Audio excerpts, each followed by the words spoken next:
Hello and welcome back to WePlay D&D, where a bunch of the WePlay community get together and play Dungeons & Dragons and have fun, hopefully.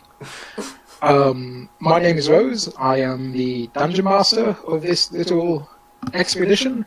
I'll be running the monsters and writing the story, and generally face-palming at whatever my party does. In the party, we have Gomi, played by Lime. Hello, that's me, and I have a silky smooth voice. Yes, you do. With a less silky smooth voice, we have Silence, played by Vince. Yeah, hello. I'm Vince. Well, that's not my real voice. Hello, everyone. It's fine. No. Hi, hello. Alright. We next have Sylph, played by N5. That's me. And last but not least, we have Ella, the lovely gnome. Hello. Played by Rennie. We last left our party resting in a grove, a druid grove. They had been on a mission at the request of a Fey Spirit to visit and exercise a town, the town of Enore, or Enore, which, as it turned out, used to be the home of Sylph, one of the party members. However, they were able to successfully exorcise the trapped spirits of the village, and hopefully exorcise some of Sylph's inner demons, but who really knows? And so, having returned to the grove, they just found out the man behind the man, more or less, of this adventure. A long-forgotten Fey entity called... One second. Willow. Notes. Wait, it was Willow, wasn't it? Willow was the Fey entity who sent you on the quest. Oh, that's right. She was The actual Fey Lord, who was behind the trees and you now believe is behind the more sinister plot happening, is called Mori Ened Enciosa. Oh, yeah. Yeah, got it in my notes. Yep. I found it, but I didn't want to try and even pronounce it. Maury. We're going to call him Maury. Mari. Those of you who speak Elvish know that, although you don't know the language exactly, it roughly translates to the dark heart of the forest. And basically, this Fey Lord has, in ages past, grown angry and bitter with the mortal races and seeks to destroy them and basically let forests take over the world. However, in his anger and bitterness, he himself became corrupted and now sort of exists as a dark perversion of Fey and nature. We should kill him. Yes, no, maybe. Can we save him? That's the general plan. No. You do not know at this point. Willow does not know. He is centuries, even potentially millennia old. Time in the Feywild doesn't move exactly the same as the mortal realm, and so it's unknown exactly how old he is. But seeing as he's a Fey Lord, he has been around since the very earliest days of the world. So, pretty powerful. However, he was previously defeated during his first attempt to destroy all sentient races, and so as far as Willow knows, he currently lacks a physical form. That is what his current efforts are aiming towards. He is trying to achieve a physical form on the mortal realm. your realm. You do not know how he intends to do this, but it is troubling nonetheless. And with this knowledge, you have sort of settled down for the evening in the grove. You haven't started a fire, there's no need to. The moon overhead is bright and full, and you can see without the aid of a fire, and it's warm enough not to need one. You also get the sense that the druids might take exception to you burning down their grove,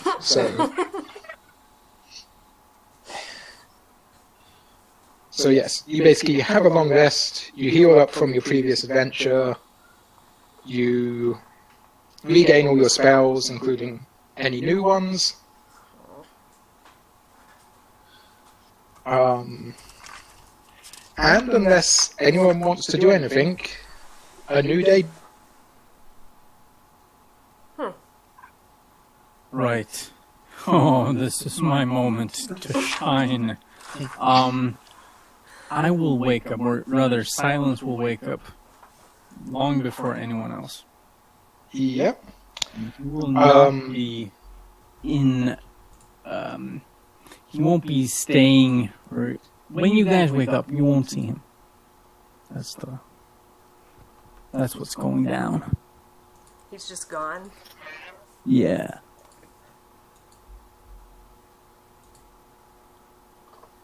Okay. Next one. Yeah. I would like Ella to try and scoop up some of the water from the pond that Willow came out of. I don't know, maybe it has magical properties for studying later. Okay, I got a pot. That's okay. You approach the water, and sort of as you bend down to scoop the water, you do, causing ripples to spread across the pond. And as it sort of grows still and glassy again, you actually see Willow looking up at you from the other side. Oh. So like just peering at you, looking cheerful, looking happy, not looking upset about you taking water or anything. Okay. I wave. She smiles back and surfaces from the water. Again, as you noticed, the previous times you've seen her enter or leave the water, she doesn't actually disturb the water. She just steps from it. So she's out. Yep. She's about chest height in the water, so sort of leaning on the bank, sort of, arms folded in front of her, just sort of casually hanging out. Good morning. Good morning. I hope you slept well. As well as one could on the ground. Food? Sorry. I generally find I sleep fine as long as I'm underneath the stars.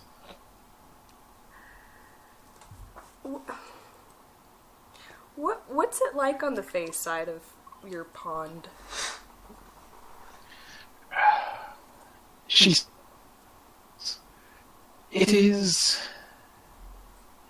Everything is brighter, more intense. The plants grow bigger, the animals more wild. The very world breathes with magic and life and energy. But it is also harsher, more brutal, more violent. Mortal races do not fare well in the Feywild, generally. There are some, and any with Fey heritage, such as your elf friend, they can often survive easier than more, but some races can forget ever even entering the Feywild. Oh. They can emerge and they will forget they've ever been there. Their minds cannot comprehend it.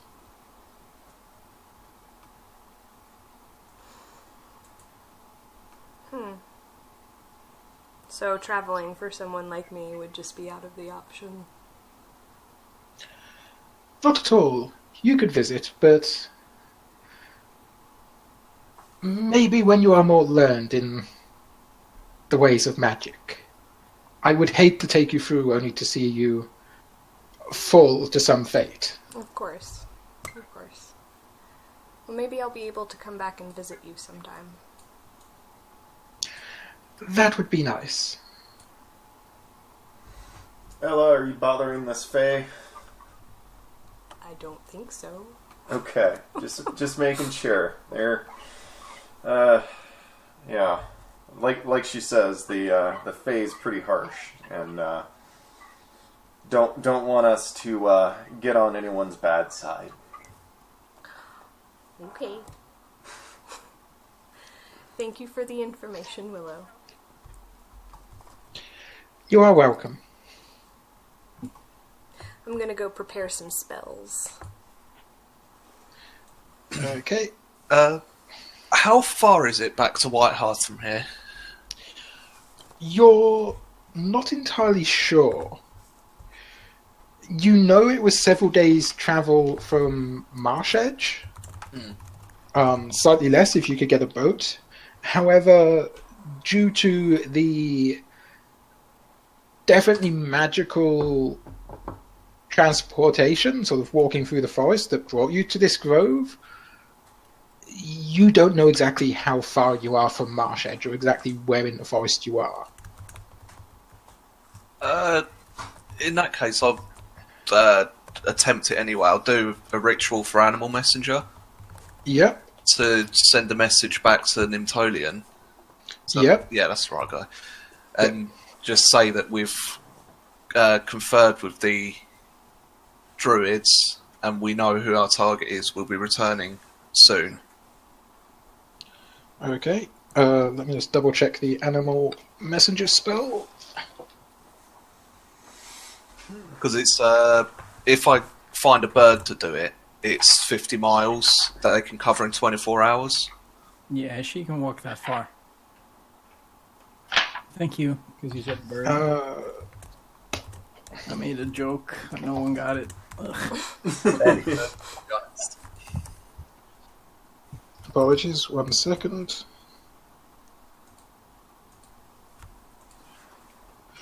You think that it could get there within a day. You choose you sort of casually see sitting on one tree. There is a buzzard, sort of obviously just waking up itself and sort of preening and sort of getting ready to leave, probably to hunt. Again, there's sort of lots of animals and critters around, but none of them are fighting, none of them are killing. It seems this grove sort of influences them with peace, basically. Mm-hmm. So, yeah, you can easily find a bird you believe would be fast enough and quick enough to reach there in 24 hours. Cool.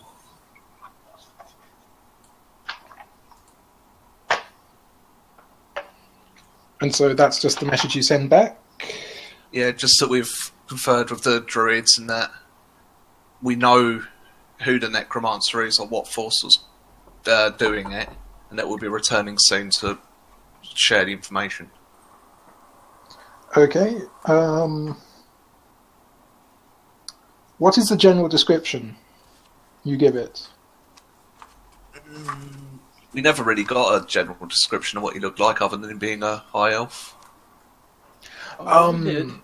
We got. We found out that he wears dark green armor, and he's about 12 feet tall. No, that's Willow. Yeah. I'm sending a message back to the guy that works in the fort back in the starting town. Like the guy that told us originally, well, rather the guy we talked to right after the first job. The assistant of the Lord or something like that. Yeah, Nimtolian. The one that Ella tried to chat up. Oh. Nimtolian has sort of silvery hair. He's fairly tall and gaunt and most times you've seen him, he's been wearing some sort of robe. Oh. Sort of wizardly robe. Mm-hmm.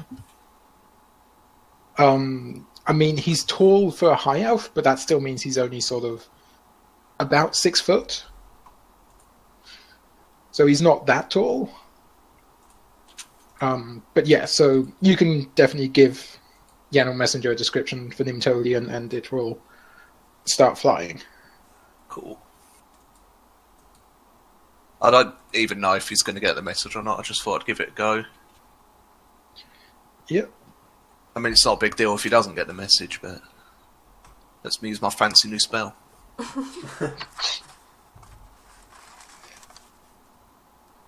So we're looking for a formless evil that's trying to find a form in this plane. Not necessarily a formless evil. Remember, Willow did give you the name of the druid who she believed the diary you found belonged to. Okay. Do any of you have that in your notes? That's what I'm looking for now. No. All I have is the... Varus? 1 second, I'm just double checking my notes. Oh, wait. Nope, never mind. Geriel? Varys. Varus.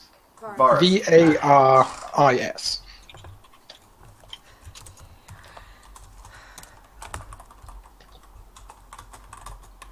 Okay. And she also told you that she believed he died many years ago, a victim of Arperoxis, a black dragon. Oh, yeah.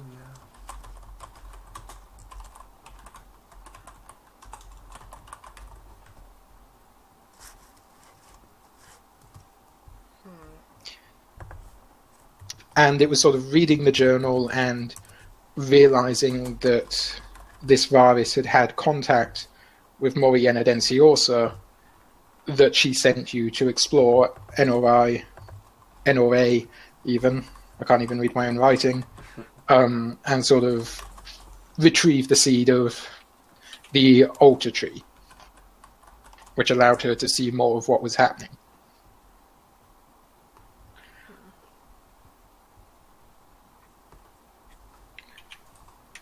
But we also we saw Morid, the dark heart of the forest.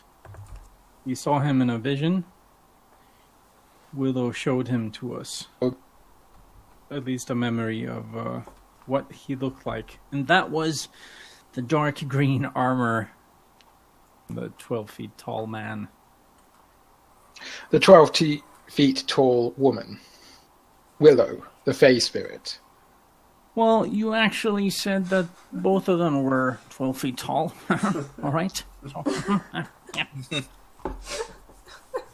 I have it in my notes here. Well, they're both Fey spirits, so... Yeah. But yes, Mori is also sort of very tall, and yeah, that's right. Sorry, I'm getting confused with where and who you were referencing then. Okay. But yes, so you have a name, you have several names in fact, to sort of bring back. You have a reason. And so yeah, really the next steps are yours. Well, after Gomi's done the spell, she'll go to look to try and find everyone. She'll say, like, anybody seen Silence? Oh. Ah, where did you come from? Like, where have you been? All right, so when you see Silence for the first time now, I actually drew a picture of what he looks like now. Ooh, fancy. Okay. Yeah. So I'm gonna send it to you in the Discord. I'm I'm waiting with bated breath. Literally just about to say that. It's Hellboy. You swat. No, I think Hellboy has a beard. Yeah, true. Should totally grow a beard. But what you do kind of notice is that where my horns used to be, there are just these stubs. Silence. Something happened. What happened to you? Right. Well, things happened during the night, and I've decided to change my ways a bit. You see, the mountain does not tremble at the breaking of the dawn, so it's very important for me that you know this. I am a changed man. Oh. So what, you got married? Because I took my horns off, yeah. No. Well, I don't really want to disclose everything that happened to me. But let's just say that I have a new purpose in life. From this day forward. Well, as long as that purpose aligns with ours, I think we're okay, I guess? It does. It does for the time being, yes. Okay. Are you? Is it going to help you kill necromancers? It most likely will. Then I'm all for it. You see, a weapon is only as good as it needs to be. Think about it. Okay. Are you all right? I am. I've thought about a lot of things. And you see, hiding can be a lifetime mirror. If you're not careful. Do you eat some mushrooms or something? No. I'm concerned about you. Don't be. The leaf on the breeze is but a drop of rain in the ocean of the soul. Fear not. I'm gonna make I want to make a perception check to see what the hell Silence is talking about. Like, just to see his motive and, you know, maybe learn a little bit more. That'd be insight. Insight? Yeah, perception is physically looking at the character. That's right. Insight is more reading them. I just sort of want to see what's going on, so... Okay, with a 15,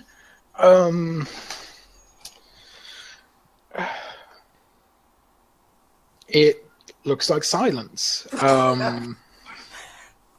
He stands a little differently. There might be something that has definitely changed about him. He seems a lot less carefree than he was previously. You maybe detect something in his look, like, that has changed, but you can't pin down what it is. You are sort of thrown off by his lack of horns. They sort of draw your eye a lot. Should But yeah, also mention that I used to have a long black mane of hair. That's gone too now. Yes, he's now shaved his head, so it's almost completely bald. Amazing. Majestic. You look good. You look good. Thank you. You're welcome. If you ever need to talk, I'm here for you. I don't need to talk. You see, true freedom is found in discipline. Well, this is going to get really confusing. You don't have to worry. I can see you now because hiding is a lifetime mirror, as we all know. God damn it, Vance. Are you a poet? I wish I was, but I'm not. No. Well, keep at it. You're doing great. You're doing great. As you're sort of stood there talking, sort of obviously now sort of more or less ready to leave, Moss, the druid which sort of escorted you both to this grove and then to NOA and back, he sort of appears out the trees in a way which is still kind of unsettling, but you now expect it. And he sort of nods to you and says, if you are ready, I can lead you back to the edge of the forest, near Marsh Edge. That would be good. Sylph walks back and to Willow and thank you so much, Willow, for all of your help. If there's anything else that we need to know or that we can do, please don't hesitate to send for us again. Willow sort of nods and bows her head and says, stop. That will be enough for both of our realms. If you can do... You're cutting in and out, Rose. Yeah, I think we lost her. Dang it. Do you guys... we could just try to use the WePlay, whatever the other voice channel, if that keeps happening, because it seems like it was better on the other one. Oh. Testing? 1, 2? Yep. There you are. Okay. No idea what happened there. The problem with using that channel, though, is you have to use push to talk. Oh, yeah, that's right. Yeah. Yeah. But yeah, basically he says, if you're able to stop this plot, you will be, that will be more than payment enough in return for what she's shown you. Because ultimately this affects both your worlds, both your realms. Sylph gives a flamboyant elvish bow and goes off to the others. Okay, and Personal space. And you head off. You step through the trees and sort of, again, you find yourselves walking at a impossibly fast pace. Each step you take puts you somewhere different. Literally, you take... Go ahead. I was going to say, while we're traveling, Sylph looks over, or attempts to look over to Gomi. This is a druid thing, right? You think you could learn to do this? Oh, this is way beyond my abilities. This takes years to master. I'm still an apprentice. Well, it's certainly something to aim for, I think. This could change things for us quite a bit. Well, it could also be the magic from the pond. True. That amount of magic channeled can do some amazing things. I suppose that's something to talk about after we find the... damn. I don't want to call him Maury. The bad guy. Well, we find Varys first. True. Varys, whatever his name is. We're not actually at the place where we're supposed to be going to, right? We're still speeding through the forest. Yes, as you're speeding through the forest, eventually you do sort of end up on the edge of it, and you sort of recognize where you are now, because this is past even the grove where you first met the druids, and now in the distance you can actually see Marsh Edge, the town. And again, sort of, the sun has moved, but nowhere near as much as it should have for you to have traveled this far. It's now maybe late morning, early midday.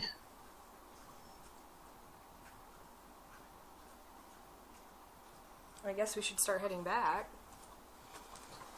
Well, so are we're looking for Varus, correct? Do we have any leads on him? I'm just asking the group. Wait, Varus, wasn't that the guy we killed? Or rather, you killed after we tied him up at the ruins? Varus is the necromancer behind all this. Oh, right. My notes are a bit jumbled. Apparently. We should probably head back to... I was about to call it Marsh Edge, but that's not the place, is it? Are you talking about the starting village or the larger town? Whitehearth. I was say like Whitehearth, we should head back to Whitehearth soon, but we should pick up supplies here while we're waiting for passage back.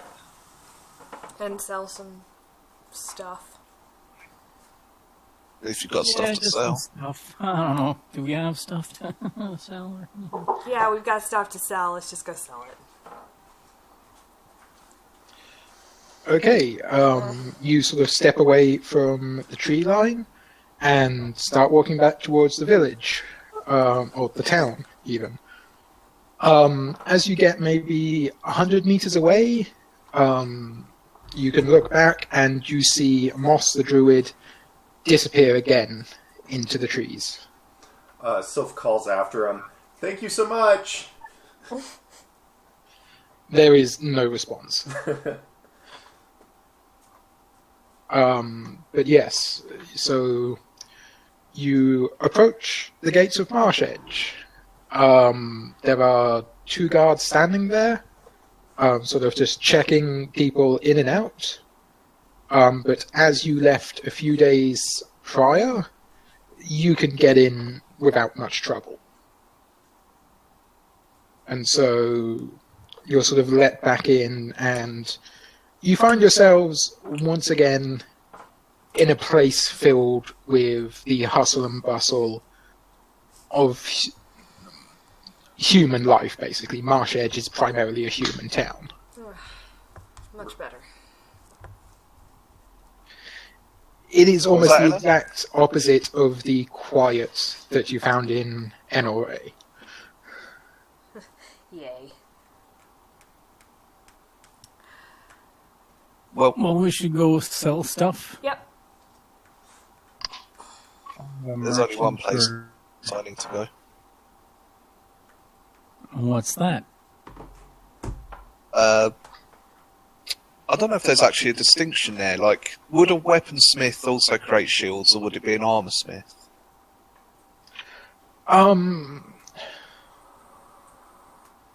Its shields particularly would probably be more likely a weaponsmith or blacksmith due to the method of their construction. Mm-hmm. It is much more about forming the wood, hammering the metal reinforcements into it, and sort of shaping it in the way you would more do for a weapon than you would a piece of armor. But Marsh Edge itself is big enough where you feel you would more likely go to the markets and find traders selling these items than approach a blacksmith directly. Oh, okay. Well, I'll just do that then. Well, I'll say, like, the only place I need to go to is the markets. Yep. And since we're looking to sell, perhaps that would also be the best place to go for everyone else. Yeah. I'm down. Yes. Okay, so you find your way through the town, sort of past the hustle and bustle, and soon enough you end up at the Marsh Edge markets. If you thought the rest of the town was busy, the markets are positively packed. You sort of have to force your way through a crowd. There's a lot of things here, from the very mundane. You've got carts selling fruit, vegetables, produce, sort of the last of the autumn harvest. You've got others selling strips of cloth off huge sort of rolls. You've got others selling basic farming implements. And sure enough, you do have others selling more exotic things. You see a cart run by quite a surly-looking dwarf dressed in full plate mail, He doesn't carry a weapon, but he doesn't need to, purely by the huge array on display sitting next to him. And he seems to be talking quite intently with several humans and sort of showing them an axe and sort of saying, "You see this? Proper dwarfman craftsmanship. You could chop down 20 trees and it would barely have a blunt."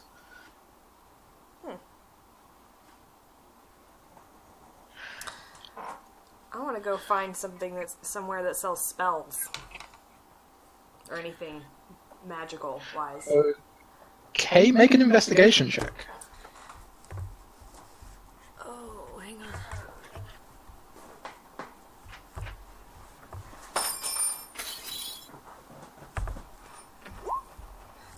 Yup. 23, yep. You sort of look around and it's not actually in the market. It's in a street off to the side. You see a sign hanging above a doorway, and it basically bears what you recognize as the arcane eye. The symbol. And Rose is gone again. Okay. Damn.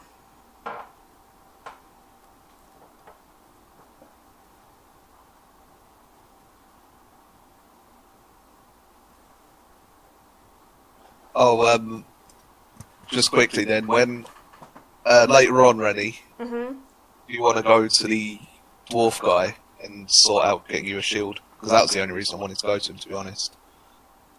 Oh yeah. Well, It's up to you. If you don't want a shield, I'm just going to flog in my old one anyway. yeah. I think it would be better to just pass on the shield because I do have that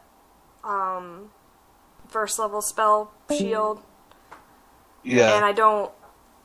I got a feeling I'm gonna get bogged down with stuff real quick due to my size. True. And I'm back. Yep. Yes. Excellent.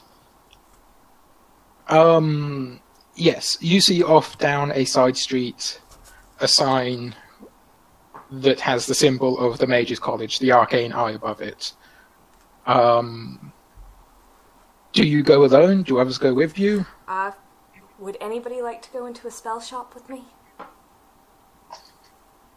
Nope. I guess Obi would just have a look to see what other kinds of magic there are, I guess. For self, magic is just this amazing thing. So yeah, absolutely. Sylph will join. Silence. And Silence will not, because he's got things to do at the weaponsmith.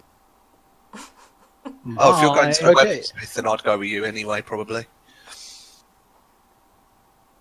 Sorry, you're going with I'll him? go with you then if you're going to the weaponsmith, because that's the only thing I need to do anyway. Cool. Or the weapons seller. Actually, yeah. Sorry, Ella. I need to. Doesn't bother me a bit. Okay, I will deal with Ella first, Okay. and then I will come back to you guys. Sure. So, Ella, you walk up and sort of... The door is open, slightly ajar, and as you sort of push it further open and sort of step inside the store, a small bell jingles above. And this place looks like a bookstore. It is, even for someone of your sort of stature, you sort of almost have to turn sideways to shuffle through the door. This place is jam-packed with books.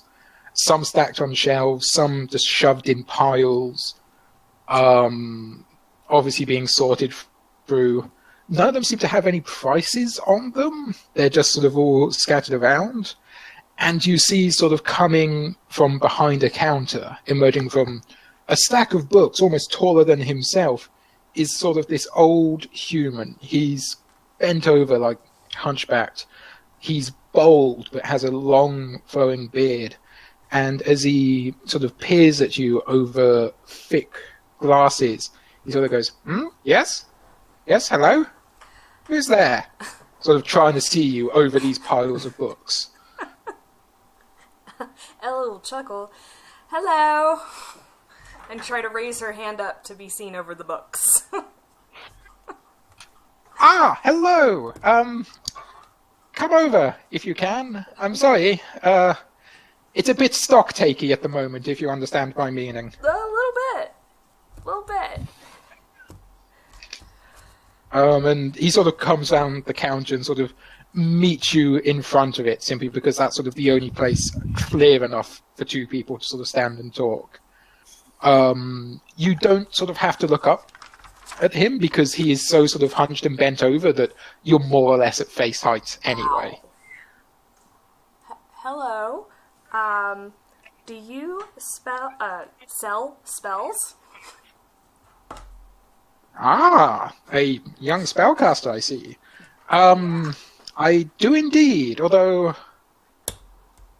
perhaps not many as powerful as some might be hoping for, but I'm sure I have something for a lady of your interests. He takes a guess at that, because he's... Yeah. Yes, that would be a correct assumption.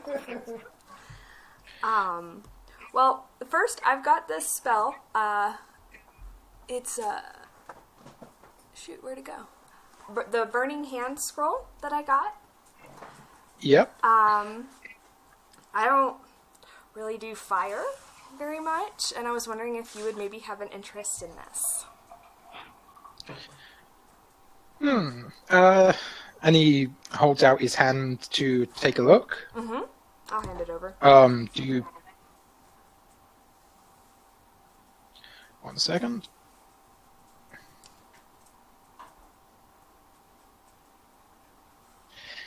He sort of takes it, puts it on the desk, and sort of just starts not reading it in a way to conjure the spell, but just sort of checking to make sure it is actually a legitimate arcane scroll. Ah. Which, you know from having inspected it yourself, you know it is, but Yeah. this is sort of like, it's making sure it's not a forgery, basically. Absolutely. While he's doing that, I'll just kind of peer at some of the other books.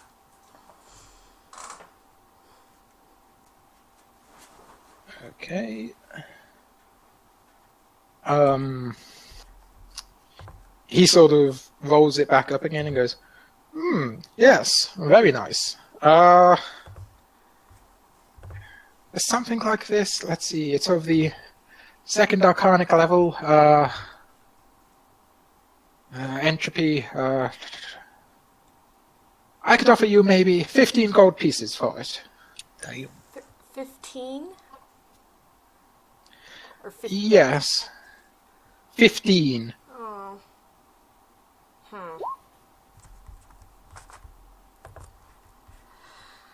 Okay, I will hold on to it then. I thought I'd get a little bit more. He sort of nods understandingly and passes it back. He's like, I'm sorry, but battle and war magic isn't so popular here. I would be very hard pressed to pass it on, if that makes sense. Ah. So I guess, like, anything on necromancy is just not here at all, huh? Make an insight check for me. Ooh. He sort of says, no, necromancy is definitely not the sort of thing around these parts. It makes the guards nervous. Understandable. And unfortunate. Alright. Well, that answers all of my questions. Thank you very much. As you turn to leave, he sort of says, might I ask your interest in necromancy? It's just, I'm a member of the guild and we have regulations, as I'm sure you're aware, being a guild member. Oh, of course. Of course. We've heard, my party and I have heard tell of a necromancer about, and I figured the best way to go up against a necromancer was to actually understand what they do. So, just looking for information. He looks thoughtful as and goes, a necromancer in these parts? Mm-hmm. Yep, seems to be causing quite a stir in certain places. That is most troubling. I wish I had something that could help you. I am sorry. Although I will be sending a notification of this to the guild, I am sure they would want to know that there is magic of this sort happening, especially as it could cause a lot of the stir with the general populace. Yes, excuse me, and he sort of goes behind the counter, and you see him open up what you thought was just sort of a cupboard, but as he opens up both doors, you see it's filled sort of almost floor to ceiling with various types of scrolls and magical spells. And he starts sort of flicking through them, almost alphabetically, muttering to himself. They're organized in some way that you cannot comprehend. And eventually he sort of finds one and puts it on a table and begins to sort of cast it. It's a sending spell. Ah. Or a message spell. And it quickly sort of happens. There's sort of, a brief glow of arcane energy, and then the runes and the power of the scroll fade away, having been spent. Ella, well, I'll just ask, do you want my name? And I don't know how you find somebody in this world. Like, he just sends that information to the guild. Is it possible for me to give him my name, and then he can send me a message if he gets any more information? Yep, you can definitely give him your name, and sort of now that he's met you and has a semi-reliable image of you in his head, there is a high chance that the sending... Okay. It's generally harder to do that sort of magic to someone you haven't met, but once you've met someone in person, it's generally a lot easier to then contact them. Okay, well then she'll do that and leave her name and exit the store. Yep. And now we are going back in time a little to Yuga, to the rest of the crew, as they approach the dwarven merchant, who, as the walking to walk away, sort of turns back round to the stall and, putting the axe back down that he failed to sell them, is sort of muttering in dwarfish under his breath, sort of cursing humans who don't know good wares when they see them.